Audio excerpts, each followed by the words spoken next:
우리 교회가 이렇게 강해를 계속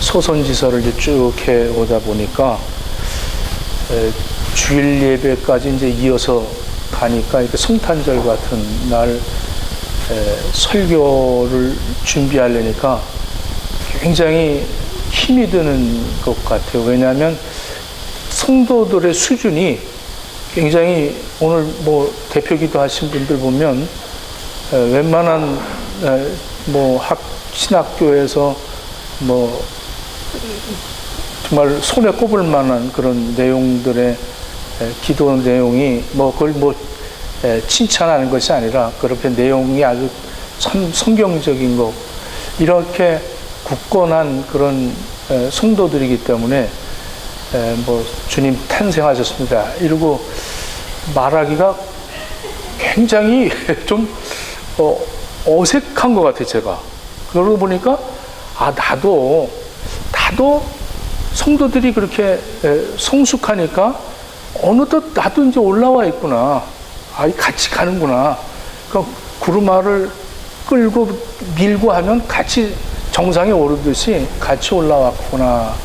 이렇게 생각을 하면서 금년 준비하면서 이제 제일 은혜를 받은 게 우리 주님이 이 땅에 오신 그 이유를 의미를 발견하게 됐어요. 그래서 아까 우리 하은이하고 메리 크리스마스 하는데 저는 메리 크리스마스 그랬더니 메리 크리스마스 이래가지고 아주 굉장히 부끄러웠어서 발음이 달라갖고 또 이렇게 찬양도 오늘 이렇게 요즘 김민경 전도사님의 찬양 소리가 굉장히 강하게 이렇게 느껴져요. 이렇게 좀 몇천 명의 그 힘을 다하려고 애를 쓰시는 게 느껴집니다.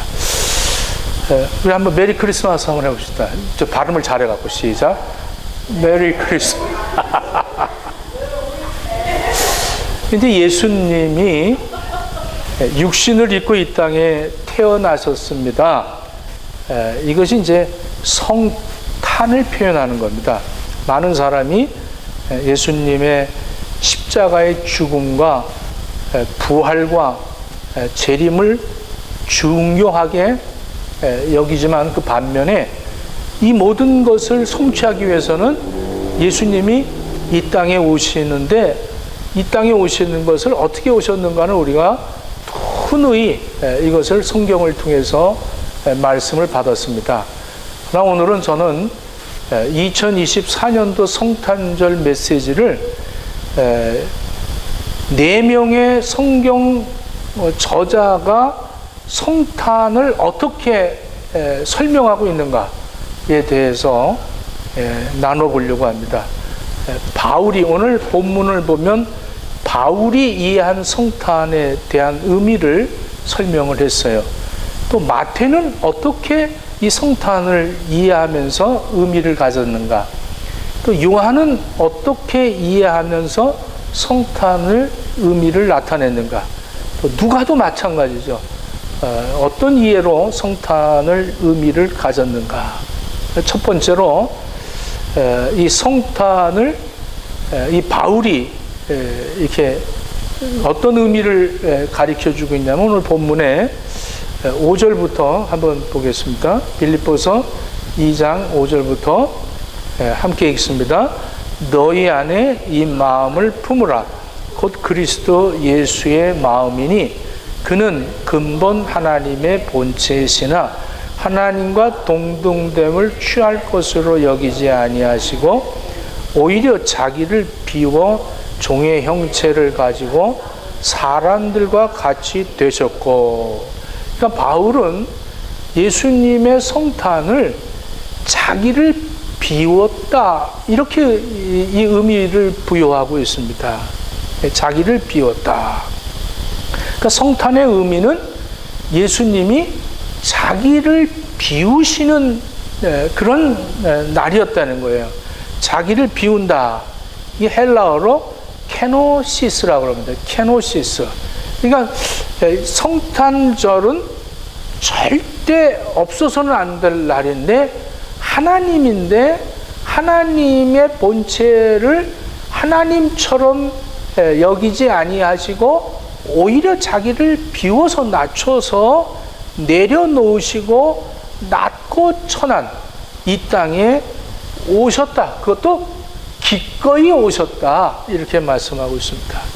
우리는 예수님을 믿는다고 하면서 이 성탄절날 오늘 이 의미를 다시 한번 깨닫고 나도 비움의 삶을 살아야겠다는 그런 깨달음을 갖게 되기를 바랍니다.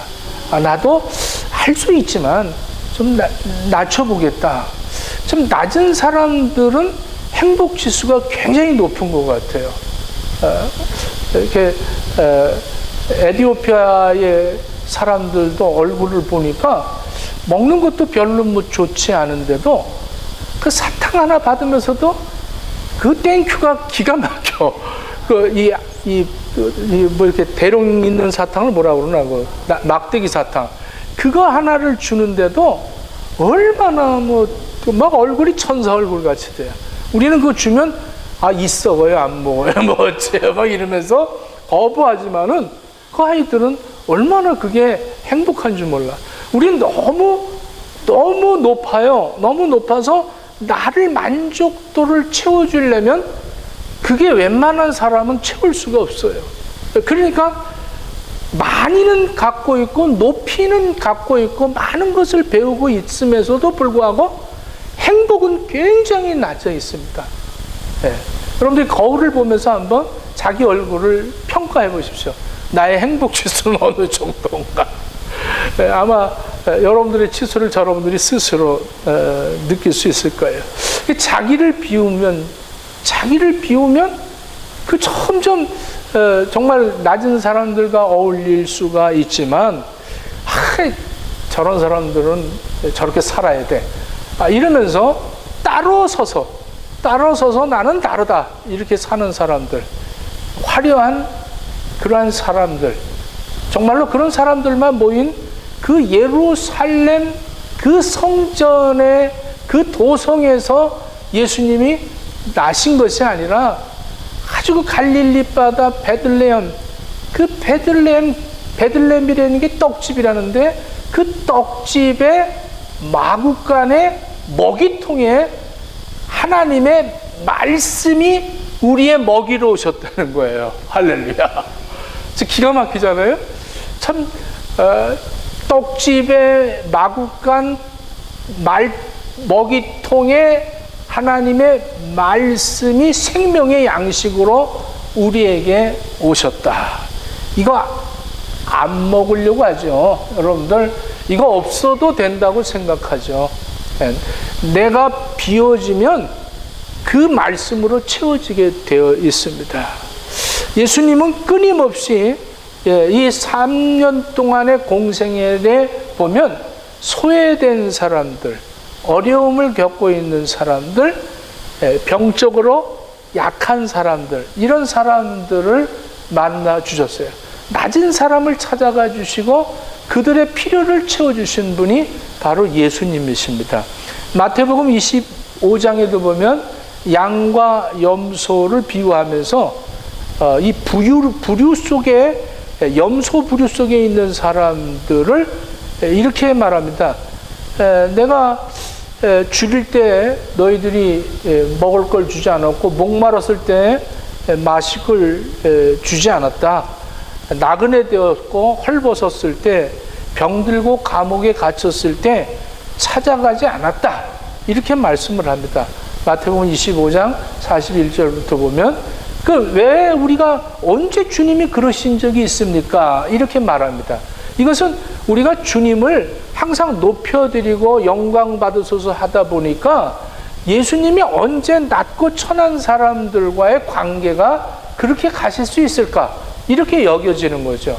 그냥 할렐루야가 나오는 성탄절날 많은 성가대원들이 찬양을 하고 이런 데에 주님이 임하시고 우리같이 이렇게 낮고 천한 이 웰로비의 이 파괴 옆에 있는 이 행복의 교회는 주님이 오실 수가 있을까? 이러면서 착각을 할 수가 있어요. 근데 주님은 오히려 낮고 천한 데를 찾아가 주시고 그들의 친구가 되주시고 그들을 격려하시고 위로해 주셨다는 거예요. 그러니까 내가 가난해지면 심령이 가난한 자가 복이 있나니 저희가 천국의 백성이 된다는 거예요.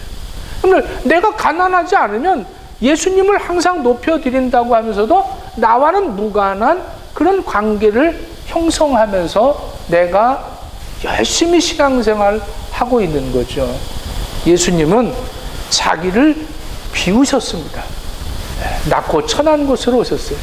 우리도 이번 2024년도 성탄절을 맞이하면서 나도 예수님처럼 좀 낮아져 보자, 이런 믿음을 좀 회복할 수 있기를 축원합니다. 그러니까 내가 자꾸 누구에게 기대치를 많이 갖지 마십시오. 이것 좀 해주면 좋겠는데, 저도 기대치를 너무 많이 높아갖고 내 마음에 안 드는 사람들 속에서 수십 년을 살았어요. 그 수십 년 살다가 내가 낮아져야 되겠구나. 오늘 이번 24년도에 내가 깨달은 게 이겁니다.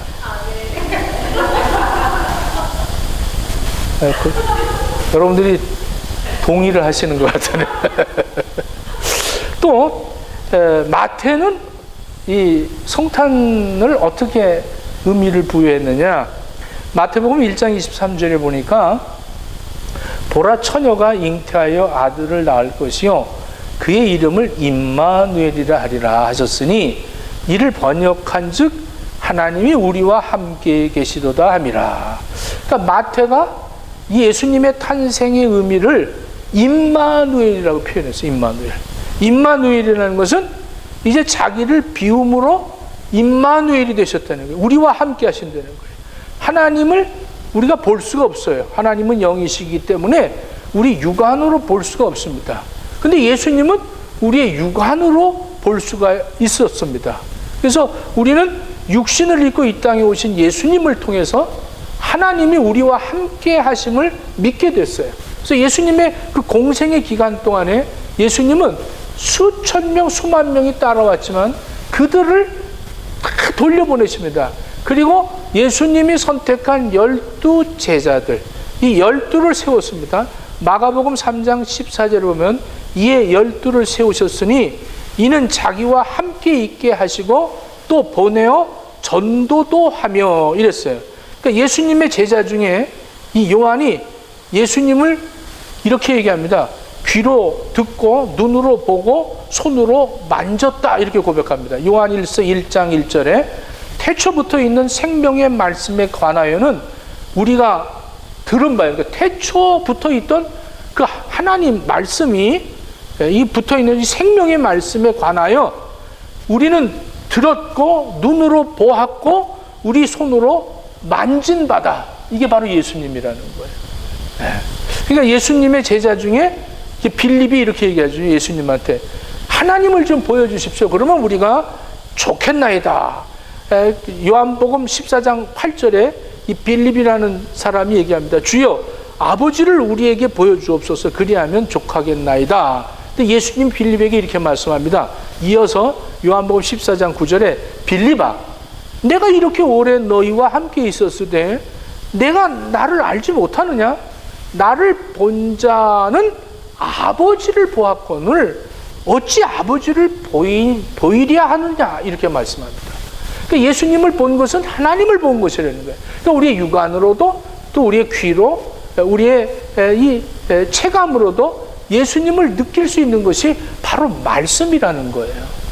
여러분들, 우리는 하나님을 갖다가 멀리 이렇게 동떨어뜨려 놓고 하나님과 우리와는 관계가 없는 것 같은데 하나님이 자기를 비우시고 우리와 같이 계시다는 거예요. 이 임마누엘, 그러니까 성탄은 임마누엘입니다. 그러니까 우리가 교회가 어머니로, 그러니까 이 예배당을, 이건 예배당이에요. 교회는 저와 여러분들이 교회입니다. 그래서 우리를 보면서 우리가 우리 삶 속에서 어머, 저 사람을 보니까 예수님이 보이네, 이렇게 되어질 때 서로가 보여지는 거예요. 근데 우리는 볼 때 예수님은 못 보이고 인간만 보이기 때문에 문제가 있는 것이요. 자, 임마누엘 주가 되시는 예수님이 우리가 이 세상을 살아가는 동안에 특별히 예수 믿는 사람들에게는 늘 함께 하십니다. 근데 어떨 때 함께 가시느냐? 환난과 시험을 당할 때 더 가까이 함께 하십니다. 창세기 21장 22절에 보면 내가 무슨 일을 하든지 하나님이 너와 함께 계시도다 이랬어요. 그러니까 내가 하나님이 나와 함께 하심을 여러분들 이 성탄절날 깨닫기를 바랍니다. 네, 할렐루야. 역대상 11장 9절에도 만군의 여호와께서 함께 계시니 다윗이 점점 강성하여 가느니라. 고린도후서 13장 11절에 보면 사랑과 평강의 하나님이 너희와 함께 계시리라. 빌립보서 4장 9절에 평강의 하나님이 너희와 함께 계시리라. 여러분들 우리가 어려움 당하고 힘들고 뭘 하려고 그럴 때 참 내 뜻대로 안 될 때 낙심되고 이럴 때 하나님이 나와 함께 하심을 믿어야 됩니다. 하나님 제가 좀 비우겠습니다. 주님처럼 좀 낮추겠습니다. 할렐루야. 아까 얘기했지? 낮추겠습니다. 할렐루야. 그러면 하나님이 나와 함께 하심이 절절하게 느껴져요. 하나님이 함께 하십니다. 이게 임마누엘이에요. 또 기도할 때 하나님이 함께 하십니다. 신명기 4장 7절에 보니까 우리 하나님 여호와께서 우리가 그에게 기도할 때마다 우리에게 가까이 하심과 같이 그 신이 가까이함을 얻은 나라가 어디 있느냐. 그러니까 하나님의 백성들은 기도할 때 하나님이 함께하고 가까이 오신다는 거예요. 그래서 기도하십시오. 자꾸 하나님이 멀어진 것 같으면 기도를 많이 하세요. 그래서 하나님이 나와 함께 하심을 절절하게 기다려줘요. 임마누엘 하나님입니다. 또 내가 책임을 다할 때, 의무를 다할 때 하나님 나와 함께 하심을 느껴져요. 내가 그 어려운 상황 속에서도 정말 이거 하나님한테 해야지 하고 하는 사람들은 뭐 당당해져요. 네? 십십조 한 사람이 제 옆에 있는데 당당해요. 뭐 좀 사오세요. 뭐 이러면서 다 했다는 거죠. 자기는 다 했다. 그러니까 아주 그 하나님 의무를 다 한다는 거예요. 다 하니까 하나님이 나와 함께한다. 이게 책임감이 있으니까 세상에도 그래요. 의무를 다하고 책임을 다하는 사람들은 굉장히 당당하잖아요. 여러분들 이렇게 직장에서도 내 할 일 다 하고 나온 사람은 당당합니다. 근데 뭔가 뭐가 하여간 내가 좀 덜 하고 나오면 찝찝해요. 저도 호주 와서 뭐 이렇게 이런 그 노동을 했어요. 근데 어느 날은 좀 피곤하니까 어디를 그냥 안 하고 나오면 와갖고선도 다시 갈까? 가서 해놓고 올까? 이러고 괜히 찝찝한 거예요. 근데 다 해놓고 나오면은 뭐 컴플레인 와도 당당합니다. 나 안 한다 했는데 니네들하고 나 안 한다. 무슨 소리 하고 있냐? 난 100% 난 다 했다. 이러면 그 사람들이 나중에는 아이고 미안하다고 이러면서 그런 적이 많았죠. 그런데 우리가 하나님한테도 마찬가지예요. 하나님과의 만남이 너에게 맡겨준 일을 충성을 떼서 다 할 때 하나님이 나와 함께 하심이 너무 절실하게 느껴져. 이 성탄절의 이 의미를 깨달으십시오. 임마누엘 하나님. 또 십자가를 질 때 하나님이 함께 하십니다. 십자가. 예수님이 십자가에 지실 때 아버지 나를 어찌하여 버리시나이까? 라고 얘기하는 것이 뭐예요? 하나님의 그 버리심이 하나님이 함께 하심이에요. 하나님 얼마나 마음이 아프셨겠어. 하나님의 언약을 성취하는 내 아들을 죽이는 그 죽임을 하나님이 얼마나 함께하고 계셨겠어요. 나를 위해서 너가 지금 죽는다는 거예요. 내가 이 백성들을 구원하기 위해서 너를 죽인다는 거예요. 얼마나. 근데 예수님은 이러대 아버지 어찌하여 나를 버리시나이까? 라고 하는데 하나님이 너무 함께하고 계시는 거야. 여러분 이런 깨달음. 십자가 질 때 모든 사람들이 안아주지 않고 막 이런데 그렇지. 이 냉한짐은 누가 지겠는가? 이게 아버지의 뜻인가 보다. 이럴 때 하나님이 너무 저는 그거 너무 많이 느껴. 저는 그렇게 살았어요. 십자가 질 때마다. 근데 또 안 질 때는 하나님은 안 보고 계시겠지 이렇게 생각할 때도 있겠지만 그러니까 너무 그럴 때가 많아요. 그러니까 우리가 고난과 싸울 때 하나님이 함께 하십니다. 이게 체험이 되어지는 거예요. 주님을 위해서 무슨 일을 할 때 하나님의 임재와 능력이 나타나는 것을 깨닫게 돼요. 이거 좀 어떻게 하면 좋지? 이걸 어떻게 끌고 나가지? 막 이러는데 하나님이 나와 함께 하심이 너무 깨달아지는 거예요. 한 번 얼굴도 보지 못한 사람들이 어떻게 나에게 그렇게 뭘 보내와? 그러면 어떻게 우리 교회 한 번도 안 왔는데 그 하나님이 나와 함께 하심이 너무 느껴지는 거예요. 이걸 깨달아져요. 이런 거 깨달아지면 얼마나 행복하겠어요? 또 죽을 때 하나님이 함께 하심을 깨달아져요. 죽을 때 사망의 음침한, 아까도 기도할 때 사망의 음침한 골짜기를, 이건 실화입니다. 미국에 아주 이 폭력배 중에 아주 전과자가 있었는데 그 전과자 딸이 교회를 그렇게 열심히 다녀요. 아버지를 위해서. 저도 한국에서 그런 딸을 봤는데 얼마나 그렇게 기도를 하고 그랬는데 이 딸이 아주 희귀병에 걸려서 죽었습니다. 그냥 그렇게 열심히 신앙생활 했는데 어떻게 그렇게 하나님 불러가셨을까? 나를 불러가지.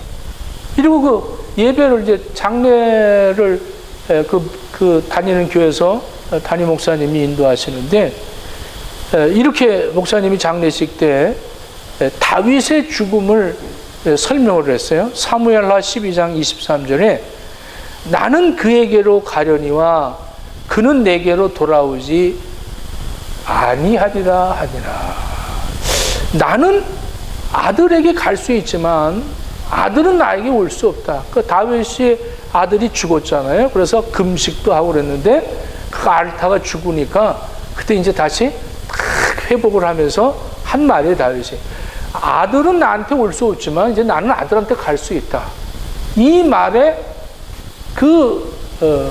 아주 깡패가 딸은 나한테 올 수 없지만 딸이 간 천국을 내가 갈 수 있구나. 거기서 회개를 하고 그때부터 그 교회 신앙생활을 그렇게 열심히 했다는 거예요. 그러니까 죽음이라는 그 사망의 음침한 골짜기를 다니는데 내가 죽음을 통해서라도 그런 폭력배 아버지가 다시 예수를 믿게 되어지는 이런 역사들. 내가 죽음도 하나님이 나와 함께 하신다는 거예요. 요거 조금 더 설명한다면 한 사람이 더 있더라고. 의과대학의 교수인데 아들이 이 백혈병으로 죽게 됐어요. 근데 마지막 그 수술을 하는 그 수술실 앞에서 아들이 아빠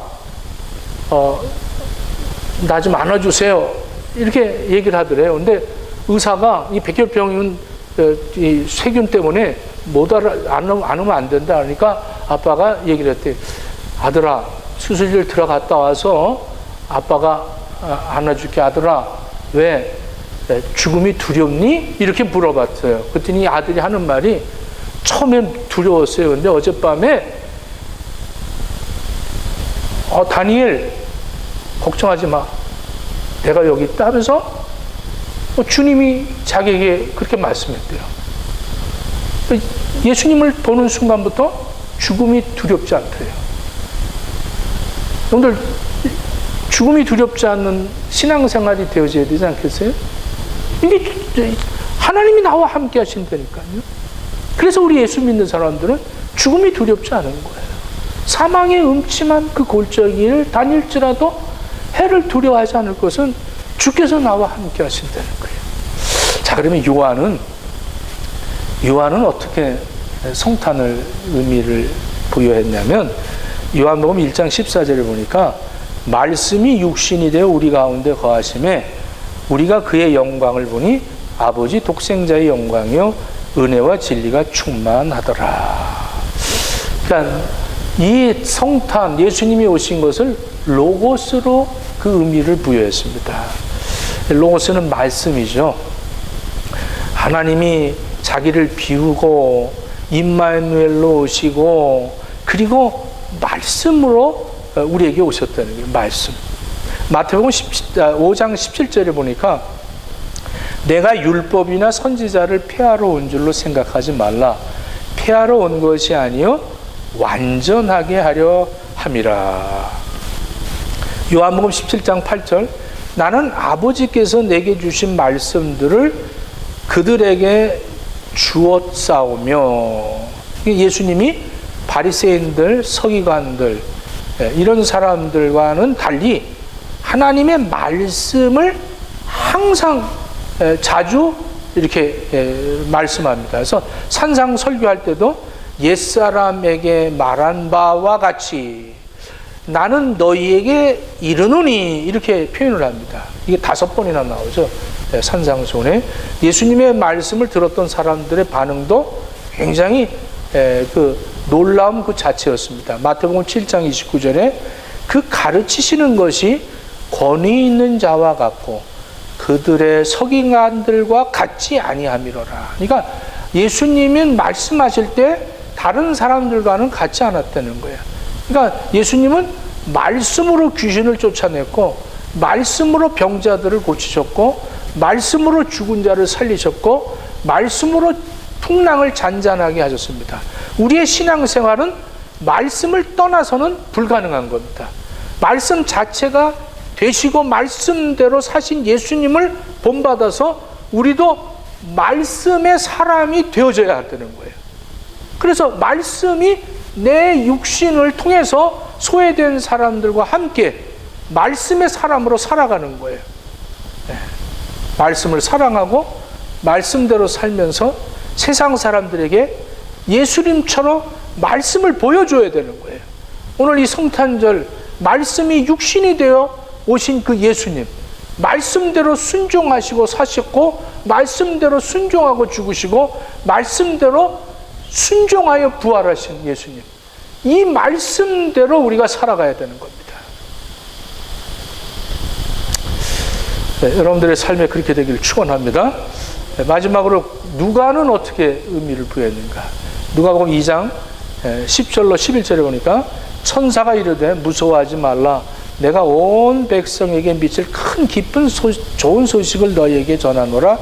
오늘 다윗의 동네에 너희를 위하여 구주가 나셨으니 곧 그리스도 주시니라. 그러니까 이 성탄의 의미를 복음으로 이 의미를 부여했습니다. 좋은 소식이라는 거예요. 좋은 소식, 기쁜 소식이라는 거죠. 그러니까 죄로 죽을 수밖에 없는 우리들을 영생을 주시기 위해서 오신 분이 바로 예수님이다. 이거를 부여해주고 있는 겁니다. 마가복음 1장 15절에 보면 때가 찼고 아버지의 나라가 가까웠으니 회개하고 복음을 믿어라. 예수님이 오신 목적은 복음을 전하기 위해서입니다. 마가복음 1장 38절에 보면 우리가 다른 가까운 마을들로 가자. 거기서도 전도하리니 내가 이를 위하여 왔노라 그랬습니다. 그러니까 예수님은 전도하러 오셨다는 거예요. 그러니까 여러분들 전도한다는 것은 바로 예수님이 오신 목적이에요. 오늘 이 성탄의 의미는 바로 복음을 전하려고 하는 거예요. 오늘 전도 얼마나 하십니까? 자기 자랑은 하고 자기의 과거에 또 미래에 탄식은 하지만 오늘 내가 정말 내 삶 속에서 예수 믿으십시오. 예수님이 당신을 위해서 오셨습니다. 당신을 구원하기 위해서 오셨습니다. 이거 전해야 되는 거죠. 그러니까 바울은 비움을, 마태는 임마누엘을, 요한은 로고스, 누가는 복음. 이게 2024년도 행복의 교회 성탄 메시지입니다. 성탄의 의미입니다. 기도하겠습니다. 하나님, 우리들의 삶 속에 예수님처럼 비움이 있게 하시고 예수님처럼 하나님이 우리와 함께 하심을 증거하게 하시고 예수님처럼 말씀이 우리 삶 속에 내 육신을 통해서 나타나게 하시고 누가처럼 복음을 증거하는 예수님처럼 복음을 위해서 오신 그 의미를 깨닫고 우리의 신앙관을 회복하게 허락해 주옵소서. 예수님 이름으로 기도드립니다. 아멘.